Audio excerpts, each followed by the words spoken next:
Good evening, everybody, and welcome once again to the Lepanto Institute's Anchor Team. I'm your host, Michael Hitchborn, and with me is my lovely bride, Alyssa Hitchborn.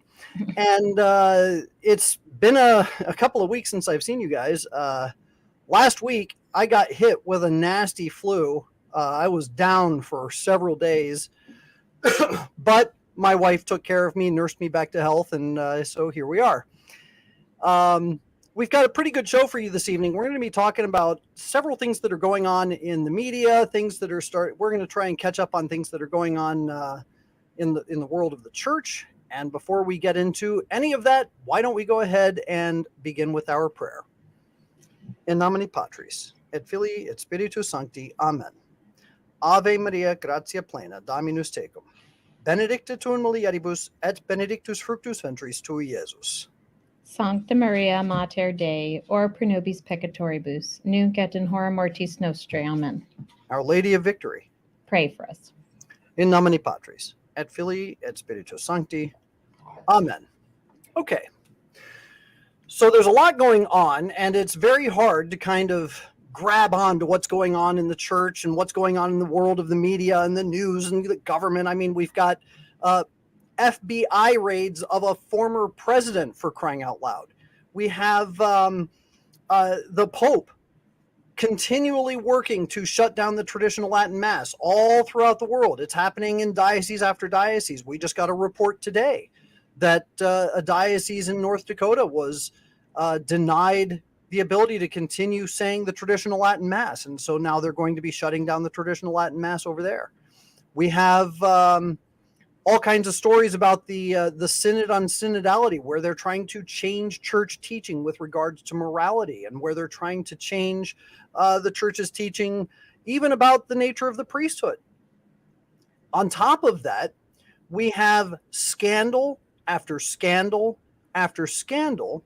And the first thing that I want to top the evening, top the lineup this evening, with a story that's been circulating for a couple of weeks now. And this has to do with a bishop that was accused of fathering children with multiple women, and an ongoing Vatican investigation, and the fact that a cardinal appears to be collaborating with him to cover things up. So to top us off, Alyssa is going to hit us with what's going on in this particular story. Okay, so it wasn't just the fathering of illegitimate children that this particular bishop is accused of. He's also accused of murdering 4 diocesan priests and embezzling money from the diocese. This is in India. The cover-up story is that they wanted him to take a paternity test to, verify whether or not he actually was the father of these children. And the cardinal in 2020 had a phone conversation where he wanted him to take the paternity test at a Catholic hospital. They claim that Church Militant, which was the ones who obtained the audio of the phone call, and they did edit it for length because it was about a 15-minute phone call, and they wanted to shorten it down for purposes of the video report they were doing, that they mischievously edited the phone conversation so to make it sound as though he was trying to cover something up, and that all he was doing was suggesting they use a Catholic hospital to conduct the paternity test, not because he was trying to control the result of it. So of course they released the full audio of the conversation, and it doesn't show that they mischievously edited anything. Right. So that they did, in fact, that he did, in fact, say he wanted it to be done at a Catholic hospital, this paternity test. That was the thrust of the phone conversation. And my question is, why is this guy still a bishop? Well, no, the real question is, why did he want the paternity tests done at this particular Catholic hospital? Correct. I mean, I guess the story would be that he would then have some control over the results. Mm-hmm. That was at least the supposition that I believe Church Militant suggested. But that wasn't from misediting the phone call at all. They were merely putting it out as like, well, why is he so concerned about doing it at a Catholic hospital? Right. Why couldn't this guy go get a paternity test anywhere and have it done? Right. I'm trying to remember exactly what he said. Tell us a little bit about the nature of the murder. That's an angle that's not really common throughout the thread here. So what happened there? Well, it's just an ongoing investigation from the Vatican. Some of the priests, I think, were said to have committed suicide. They suicided themselves. And that he embezzled diocesan and trust funds about it. So this is an ongoing investigation the Vatican was already conducting onto this bishop. His name is Bishop K.A. William. And he's the bishop under Cardinal Oswald Gracias, who happens to be one of Pope Francis's closest advisors. That's the other angle of the story, is that Gracias, the cardinal, is a member of the C9 group of cardinal advisors who are close to the Pope. And so that even though the Vatican is investigating this Bishop William, that it's all been kind of maybe a little bit on the down low, so to speak, because it would reflect poorly on Cardinal Gracias, who's one of the Pope's, one of the Pope's intimates, shall we say. So one of the lines that came out of this leaked phone call, the cardinal was because the cardinal was in charge, Cardinal Gracias, he was in charge of the investigation here of, I believe it's trying to get the name. Yeah, Bishop William. He's in charge of the investigation here. And in the conversation, what he said was, quote, "We can control the media, control the doctors, control the publicity given to the whole thing."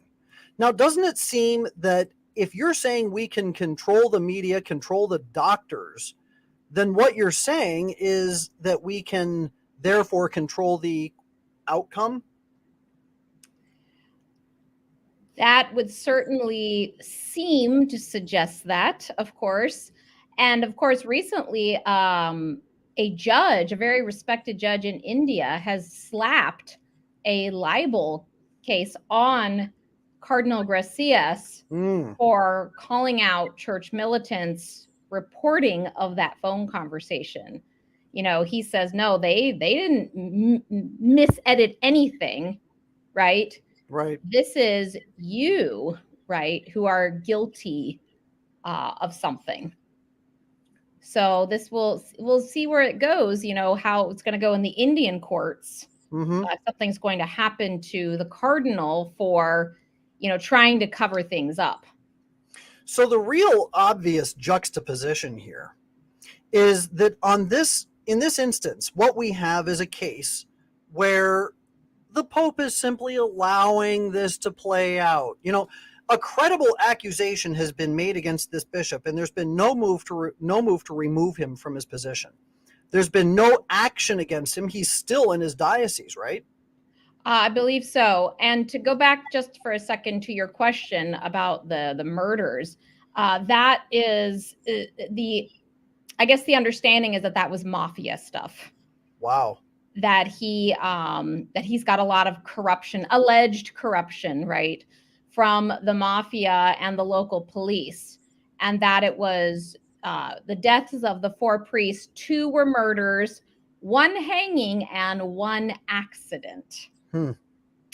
But a group of, I guess, Catholics in India filed a legal notice against this bishop, saying he's basically unleashed a virtual reign of terror in the diocese. Any indication as to why they were murdered? Not that I've seen yet, but I'm guessing if he's cooperating with the mafia and they didn't want to go along, right? Yeah. Or maybe they knew something about his embezzling. I haven't seen anything about that. It calls to mind the murder of Joey Moreno up in Buffalo, New York. Some of you will know Joey Moreno was a priest, and he was on the verge of blowing the whistle on the Diocese of Buffalo. And what happened was he was found dead the day after he had told his sister, look, I'm about to blow something wide open. And he sounded very nervous on the phone. He had these meetings he was about to have. He had a huge file on a homosexual predation ring within the Diocese of Buffalo. And the next thing you know, he's found dead in his office with, at the time, they said 1 bullet shot to the back of the head. They also found a revolver in his right hand resting in his lap at the scene. Here's the problem. Father Joey Moreno, had suffered lacerations to his arm a couple of years previously that so damaged the nerves in his arm, it was impossible for him to pull the trigger on a revolver. Impossible. He would have to have reached behind his head with his left hand to pull the trigger. What's more is that they discovered that there wasn't just 1 bullet hole to the back of the head. There were 2. And the standard practice was to put 2 behind the ear, because what it looks like, you have 2 eyes and then the ear forms a snout, and that's a signal to squealers, as they say. So Joey Moreno was murdered, absolutely murdered, and he was murdered because he was about to blow the whistle on homosexuals. There's another story, Father Kuntz, who comes out of Philadelphia, who himself was also, he was a good friend of Father Malachi Martin, and he also was murdered. He was found stabbed so badly that he was almost decapitated. And he also was about to blow the whistle on a string of homosexuals, or a network of homosexuals in Philadelphia. So you start to look, or you start to follow a pattern of priests who are getting ready to blow the whistle on homosexual networks within the church, and the next thing you know, they wind up dead. So my question is, because we know already that there is a massive prevalence of homosexuals in India, it seems likely to me that those priests may have been on their way to blowing the whistle on at least something that they knew. Something. I mean, because apparently one other thing Bishop William did is he called an urgent meeting on a 12-hour notice, and within 3 minutes had produced transfer orders against the priests who had complained to Rome about his alleged involvement in these criminal offenses, the misappropriation of funds, the sexual misconduct. 37 priests who brought evidence forward, were given a 12-hour notice to come to a meeting where they were then told they were being transferred, some of them being eminent scholars who were sent to remote villages where there was not even drinking water. Wow. All because they had filed complaints with Rome. Several parishes have also filed complaints, to Rome against Bishop William, accusing him of these things. And now it appears this Justice Saldana is seeking answers, legal answers against him. He says he's spoken to all 37 priests who got transferred, and he says, I can vouch for their credibility and their evidence against this man. Well, here we have it. And then on top of this cardinal is apparently collaborating with the bishop in order to cover things up. And again, this goes back to what I was going to say, the juxtaposition of this bishop. He continues to remain in his position. There are credible allegations against him on multiple fronts: murder, embezzlement, fathering children out of, not even outside of wedlock. I mean, outside of the vows of his own vows of chastity. Yes, they said that anytime there was a sexual scandal, that there were large payoffs that were made to these women. Mm-hmm. And where was that money coming from? Was it church money? Was it his personal fortune? I mean, there's a lot of questions about this man's misconduct, which are not being answered. And I'm sorry, telling him, let's take a paternity test to see if you're the actual father, if these women are just, falsely accusing you. It's like, come on, that's all you got, a paternity test? How about the investigations to the corruption, his embezzlement and everything else? Like, even the sexual stuff aside, where is how are church funds being used? And Right. if you're having that many priests, his own priests, complaining about him, are you really going to tell me he's being falsely accused? Right. So you have him and you have the cardinal who's with him, but then at the same time, you have bishops like Bishop Finn from Kansas City, St. Joseph. I met with Bishop Finn. I talked to Bishop Finn at length about the problems with the Campaign for Human Development and things that I was discovering regarding CRS. And Bishop Finn was under constant fire from the National Catholic Reporter. Why? Because the National Catholic Reporter was housed within his diocese, and he was constantly at loggerheads with them.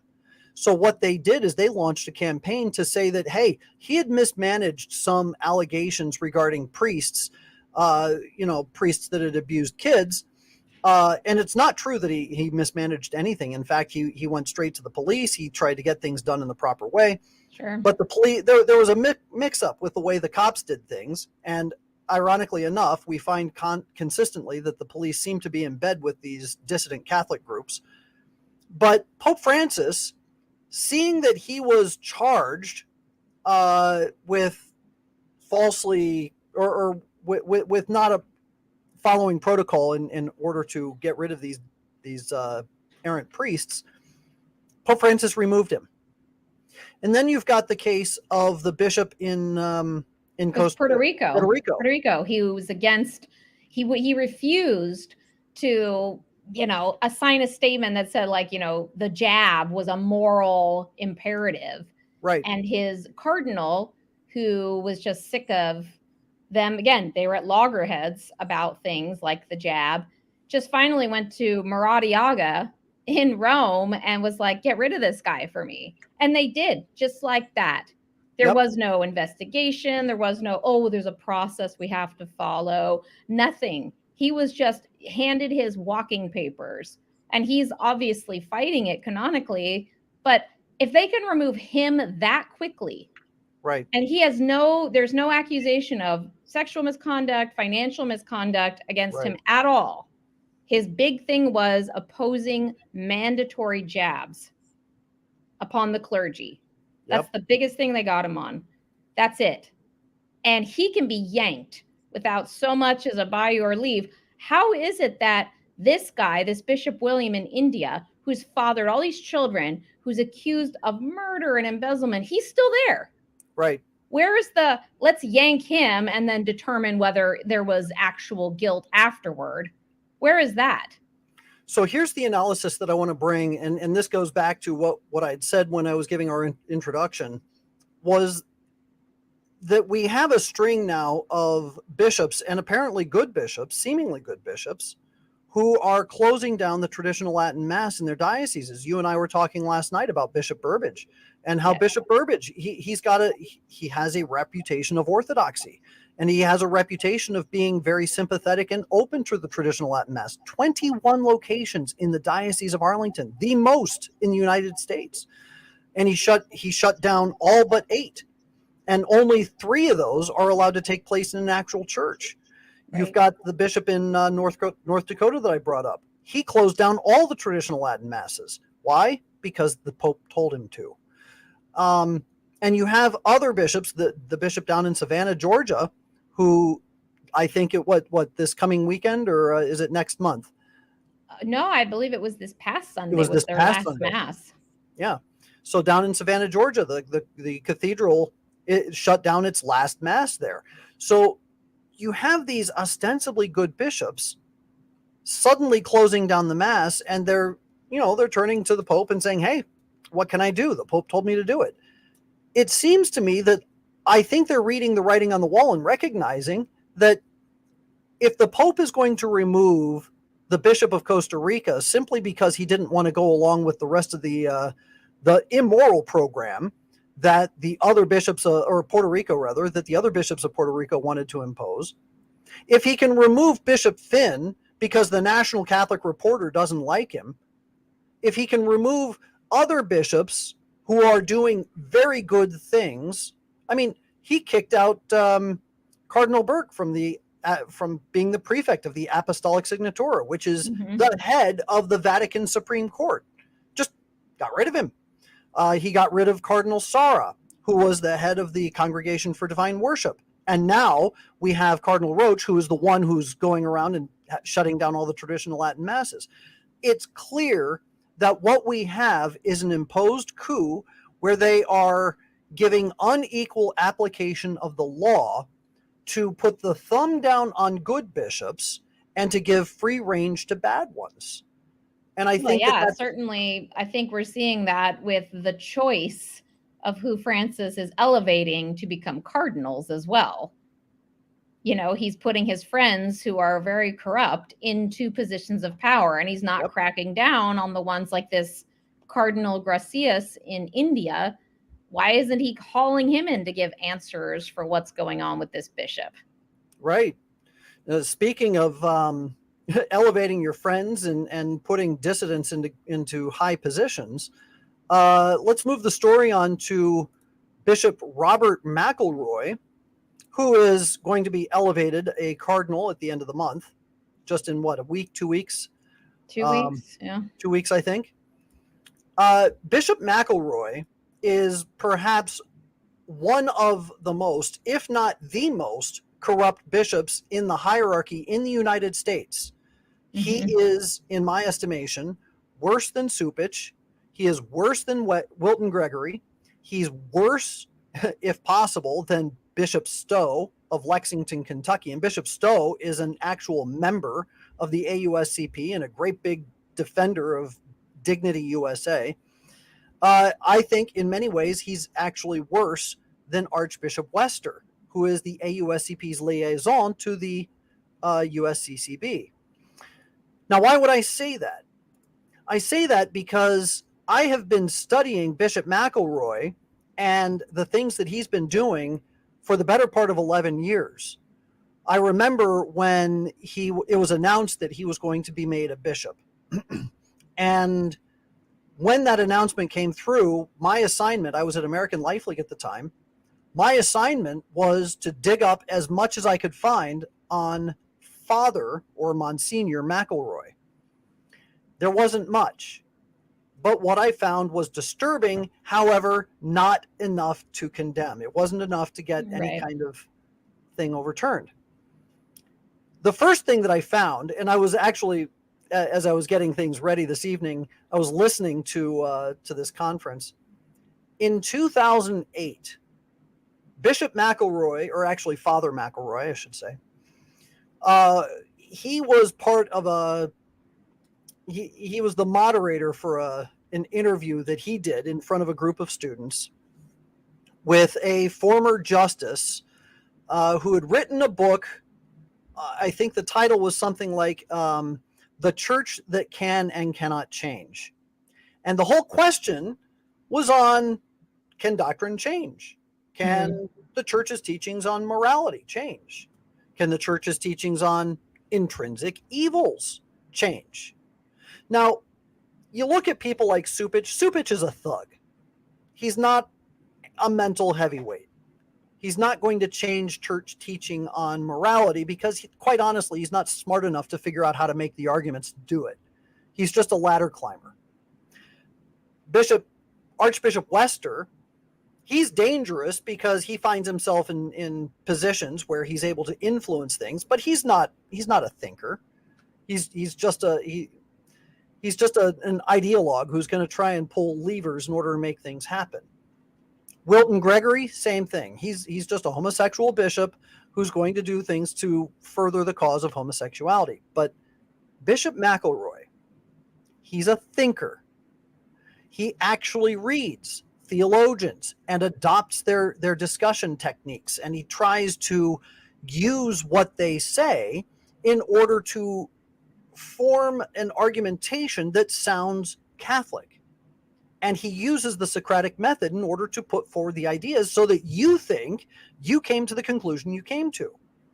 In the course of this conversation that he had with this justice, he was talking about the question of changing in morality.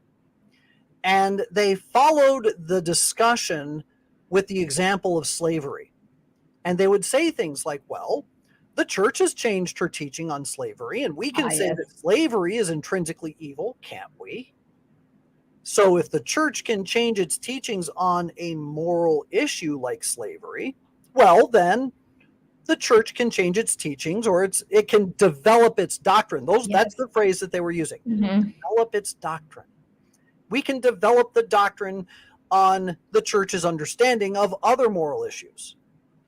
And those things which are considered intrinsically evil can change also, because, well, before the church didn't think that slavery was evil, and now, even though, by the way, this isn't true, the church does not teach that slavery is intrinsically evil. Right. But McElroy, he it's a bait and switch. You cover up what you're talking about by changing the language halfway through the sentence, and he starts implying intrinsic evil to slavery when it was never applied by the church. And then he turns to homosexuality. Just once in the whole conversation, he mentions homosexuality and asks whether it might apply to that. And they left it open-ended. But this was 2008. Mhm. And you would think in 2008, we wouldn't be having this conversation 14 years later. But here we are now, to where it's an openly discussed question within the church. McElroy does not exist in a vacuum. He was able to develop this. He became a bishop. He then took over the Diocese of San Diego, started pushing some of the most homosexual stuff Mhm. ever seen in the church all the way through his diocese, but he did it in a pastoral manner. Okay, it wasn't because I was pushing homosexuality. I'm being pastoral towards a gay community within my diocese. And Weren't you the one that caught him on having the gay employee? yes, Aaron Bianco. Mm-hmm. So Aaron Bianco was not just a homosexual employee, he was a pastoral administrator. Now, where have we heard that phrase? The AUSCP and their idea of priestless parishes. And McElroy is in league with the AUSCP. He's spoken at their conferences. He's attended a couple of them that I have been present for. I've seen him at two. And the AUSCP, upon hearing that he was being elevated to cardinal, congratulated him as one who consistently supports their efforts. Sure. So, McElroy, in promoting this kind of stuff, one more thing that you should know about him is that in 2006, and this is way before Jeffrey Sachs was a household name, 2006, Bishop McElroy was prominently featured in a conference called the Point 7 Now Conference. And he was the moderator, the MC. He was the one that hosted the whole thing. And he talked about the need for development and sustainable development, and the need for a world free from poverty and how we can achieve that. And he talked about Jeffrey Sachs as the architect of the Millennium Development Goals, and he gave him a great big glowing introduction. And again, this is 2006. This is what, 7 years before Pope Francis walked out onto the loggia. Right. So Jeffrey Sachs already was starting to get a toehold within the church, and he was already networking. So Pope Francis 2013, or Bergoglio 2013, becomes Pope Francis. Pope Francis the next year commits the entire Catholic Church to the implementation of the Sustainable Development Goals. And he does so talking to Jeffrey Sachs. And now Jeffrey Sachs has a virtual office in the Vatican. And on top of this, you look back. We have to keep looking back. McElroy was the first. He was the first to really push this issue. And now he's getting a red hat. That's what all of this means. That's where we're going. So again, to your point, Pope Francis is going to be elevating those who are his friends or those friendly to his cause and who have a proven record of promoting the things that are very personal to him that he wants to see elevated. But we Yes, also and he's talked not going to be deterred by any hint of scandal or corruption that might be clinging to them. right. He's very defensive of his friends, even when evidence is, produced that they are, of course, involved in corrupt doings. Right. Just look at Zanchetta, Bishop Zanchetta, Hmm. who I can't remember what country he was in South America, but Pope Francis called it. He accused the people who were rising up against Zanchetta, saying he's a serial predator. He's a serial predator. He's abusing kids, and Pope Francis accused them of gossip. Said, stop your gossip. And he was just really forceful against the victims. And then when it became clear that Zanchetta was about to be charged with something, he zipped him off to Rome. And then it was discovered that he had child porn on his phone. And that, of course, was when Pope Francis really couldn't do anything about it. And he had to take action and let him be taken by the authorities. But right. So again, that's behaving more like, again, banana republic dictator, my friends, I defend them to the end, versus leadership, where leadership would say, look, if you're going to be in the inner circle, yeah, we're all sinners and whatnot, but you cannot, right, have the kind of corruption, like, there's things about this in Proverbs, right? Like if a wise friend is going to be good for your life, whereas a fool, being friends with a fool is going to destroy you. Like birds of a feather. You don't associate with people, we're all sinners, but you don't associate with people who have sins that cry out to heaven for vengeance, for starters. right. That's not going to lead you toward holiness, toward living a better life. It's certainly not going to help you run the church better. Oh, but don't you know, we're going to be able to develop the doctrine on the sins that cry to heaven for vengeance. So maybe they're not going to be so, tearful. They're going to be more joyous. Yeah, maybe. But I'm pretty sure most parents worldwide would not agree that raping children is somehow not a really serious offense. Right. Right. There's another element to the story of Bishop McElroy that you were looking into earlier, and I'd like you to kind of elaborate on it. And it has to do with Bishop McElroy covering up satanic abuse. Mm-hmm. So what's the story there? So the story there is that there was a priest in his diocese of San Diego who, prior to his ordination, had been a student at the Angelicum in Rome, a fourth-year student.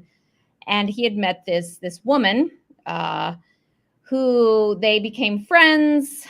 And he, over time, kind of sort of started putting up some red flags. He asked her to read his personal diaries. He confided to her his prior sexual experiences, learned that, she, of course, herself was not active sexually, and then used that knowledge to kind of worm his way in to her confidence, her family's confidence. I mean, her mother asked him to fly with her back from Rome to the States because she didn't want her traveling alone.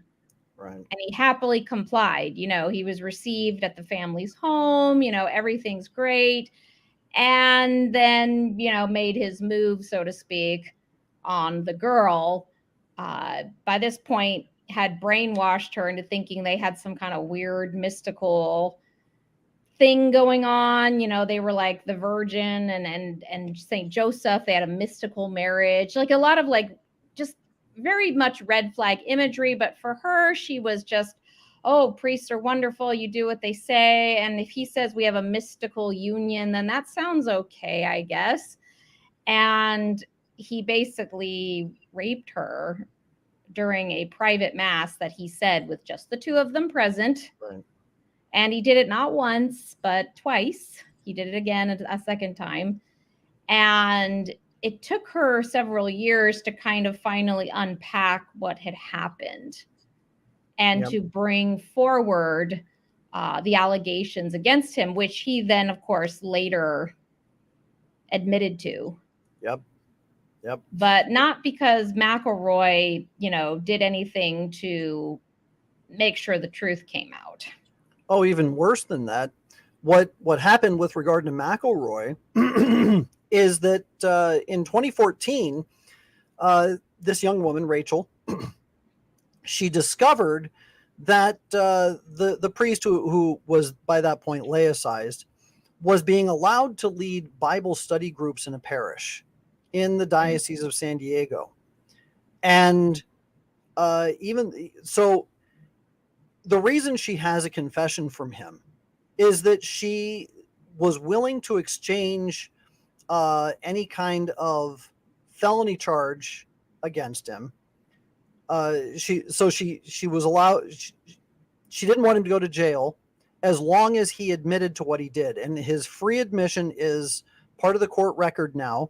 And because she has that, she can now turn to Bishop McElroy and say, "Look, this guy is an admitted sex offender, and here he is. He's teaching Bible study in this particular parish. What are you going to do about it?" He's had that information since 2014, and he has done absolutely zero about it. Zero.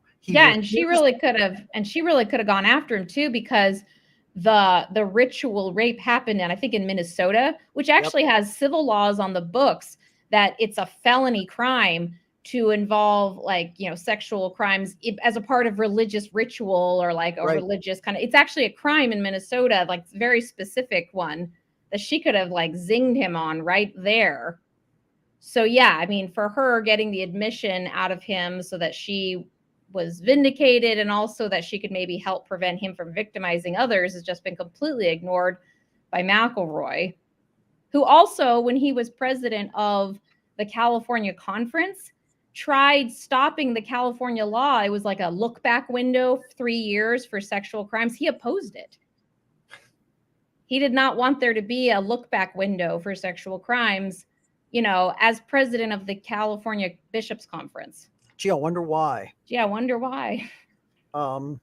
So this is Bishop McElroy in a nutshell. By the way, just so that you guys know, I was contacted by the Associated Press, a guy named David Crary, and he wrote me to ask about my thoughts with regard to Bishop McElroy he said, "I'd welcome a brief assessment from you regarding McElroy's record as a bishop and what his promotion by Pope Francis might signify."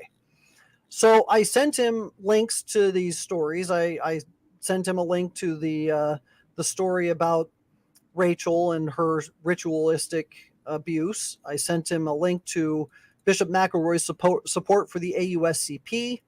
I sent him a link to the story about Bishop McElroy hosting the Point 7 Now conference. And so then I gave this statement. I said, "The elevation of Robert McElroy as a cardinal is a sign of Pope Francis's desire to marry the church with the world. Bishop McElroy has a very serious allegation against him as one who covered up satanic ritual abuse by one of his priests. He is also closely aligned with an association of disaffected Catholic priests, AUSCP, who are working to radically change the church's understanding of the nature of the priesthood and the church's teachings on sexual morality. One little known fact is that Bishop McElroy is a big cheerleader for Jeffrey Sachs's Millennium Development Goals long before Jorge Bergoglio stepped out onto the loggia to take the name Francis.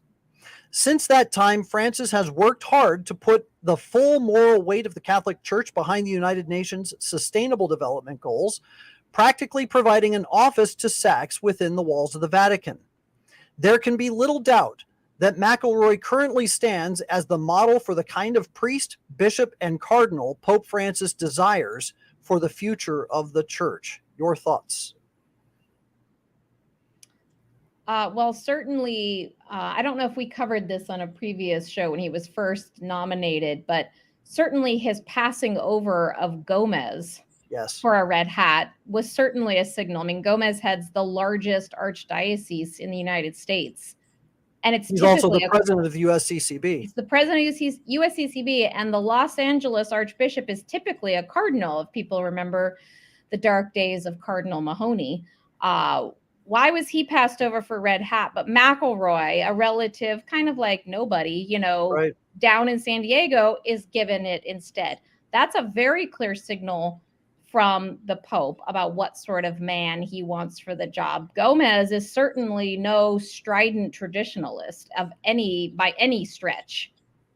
But And that of he course, dared to raise an objection to like on pro-life issues, things like that, he gets passed over. But yeah. McElroy gets the red hat. McElroy, who, he's all the things you've just outlined that he has either promoted or ignored in leading San Diego, and yet he gets offered a Cardinals hat. I mean, what does that tell you about corruption in the church? Everything. There I is mean, even speculation. Corleone got passed over for the red hat after Right. the whole thing with Pelosi. Hmm. So again, why McElroy? Of all the California bishops, why McElroy? What makes him special? What makes San Diego more special than the Archdiocese of Los Angeles? Right. Yeah. And not to mention the fact that when we start looking at the elevation of cardinals, there's a lot of speculation that Cardinal Cupich is going to be moved to a position in Rome, and McElroy is going to be moved to Chicago, which would be, it would just signal an absolute disaster for Chicago. Not that you can get much worse Kind than of hard to. Cupich. Yeah. So one last story that we have for this evening, the other thing that we were talking about, is the assault by the FBI on Mar-a-Lago. Mm. And you and I were talking earlier about what happened there and why it happened, and what this may signify for the United States. Obviously, what they're trying to do is shut down the possibility that that Donald Trump will be able to run as president again in 2024. And it seems to me that they're absolutely terrified of the prospect that he could run.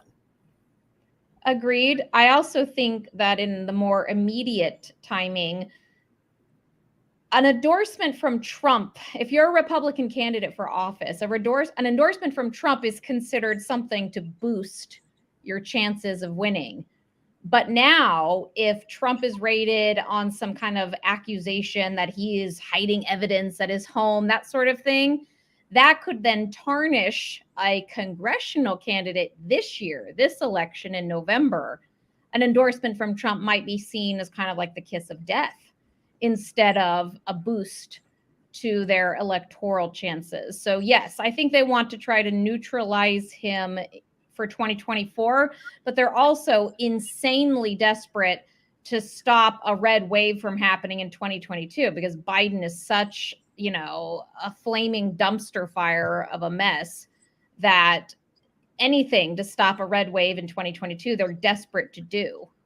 And now they've signaled they're going to target political enemies in order to do it. I'm having such a hard time figuring out how raiding Donald Trump's house under very suspicious pretenses is going to in any way cause anybody to look at what they're doing as somehow patriotic, or that somehow Trump didn't have evidence planted on him should they find anything. Just stepping away from the evidence as it may or may not stand for a moment. Suppose the FBI goes into Mar-a-Lago and then somehow finds top secret documentation that he should not have been in possession of, and they then use that as a way of hauling him before a court, and they hold another trial, and somehow they think that that's going to smear Trump's image instead of making them look like a bunch of thugs desperate to try and smear him by planting evidence. I don't know that they're thinking this through, or if they really believe their own rhetoric. Well, I mean, they are desperate, so it's possible they're not really thinking it through. But again, they could be just trying to get at the divisions within the Republican Party. We both know that Trump has some haters in the Republican Party itself, and that there are never Trumpers even within the Republican Party. Sure. And so it could be that they're trying to create a division within the Republican Party to kind of make it harder for Trump favorable politicians to get elected, and thus weaken, right, the good Republicans who are getting into office, put establishment types in there, the rhinos, et cetera. I mean, my goodness, how many Republicans signed on to the Respect Marriage Act? How many Republicans did? Yeah, You 47. know, 47 House Republicans. That's a lot of Republicans Yep. to sign on to something that has nothing to do with conservative values whatsoever. So I kind of wonder if they're just trying to maybe foment some discord amongst the establishment Republican types who can kind of say, okay, enough's enough. We don't want any more Marjorie Taylor Greens. We don't want any more Donald Trumps in the party. Look at the things that happen, these distasteful things that happen when we have these kinds of people in the Republican Party. No, we'd much rather have more AOCs and Bernie Sanderses. Well, or just who are some of the rhinos, that we have currently. Yeah. We want more of those. Like, we want more of these establishment types. Mitch McConnell and Mitt Romney. Yes, that's what I was trying to think of. Mitt John Romney. McCain, We want more Mitt Romneys in the Republican Party. We don't want more Marjorie Taylor Greens. They're too volatile. They will lead these things to happen, right? The attack on Mar-a-Lago. That's what you get when you get these kind of outspoken candidates. I mean, that's a supposition on my part. I don't know. Like you said, I think that they're just desperate. And in their desperation, they're doing things that are going to probably backfire on them. Oh, definitely. I think that. So again, looking at the whole situation, I will never forget the conversation that Newt Gingrich had. And I can't remember I can't remember who he was interviewing with, but it was in the middle of an interview, and the interviewer asked, do you really think that Donald Trump can be elected? And this is before he was even nominated as the Republican candidate. This is during all the primary stuff. And Newt Gingrich got up there and he said, let me tell you something. Trump is not an initiate. He's not initiated as part of the elite. And I think that this really is kind of the key that we have to keep in mind. The fact that he's not initiated as part of the elite, he's not one of the ones that rose up in the ranks of politics. He's a businessman that stepped in from the outside.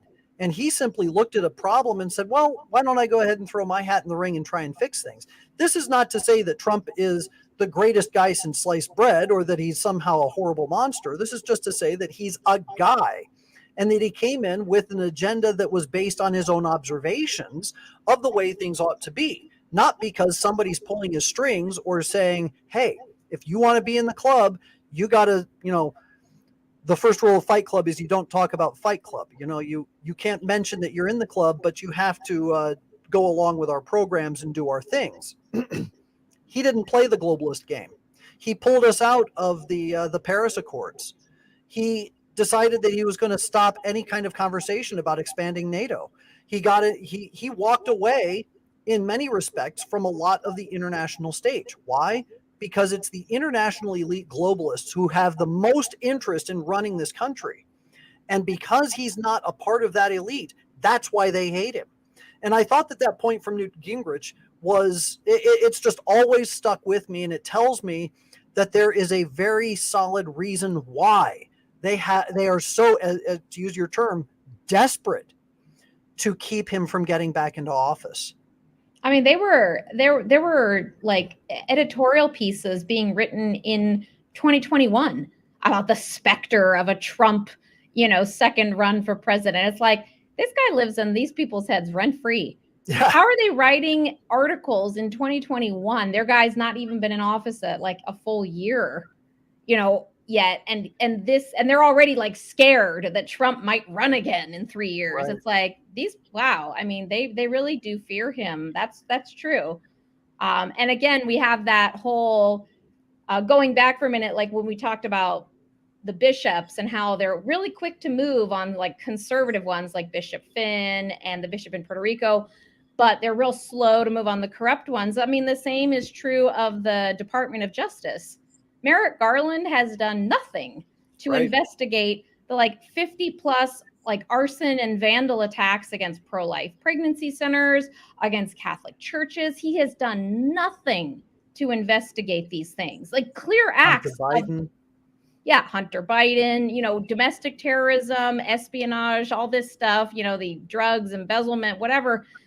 But he's got time to go down to send his goons to Mar-a-Lago to break Right. open Trump's safe. It's like it's that double standard again of targeting political enemies when you have the raw power to do so.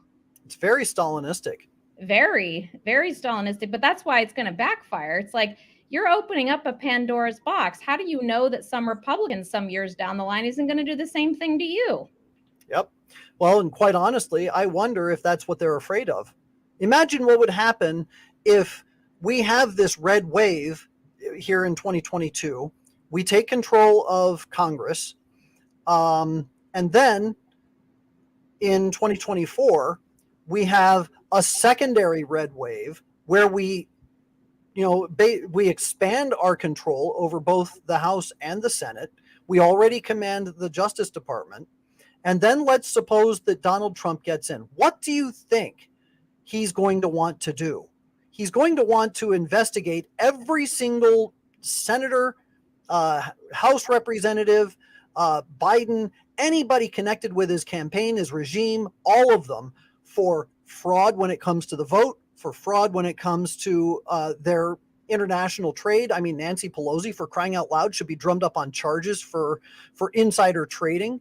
She happens to make purchases into computer components just before Congress decides that they're going to go ahead and go with this one company in China to produce computer components for the government. And she makes millions of dollars doing this. That's called insider trading. It's a felony.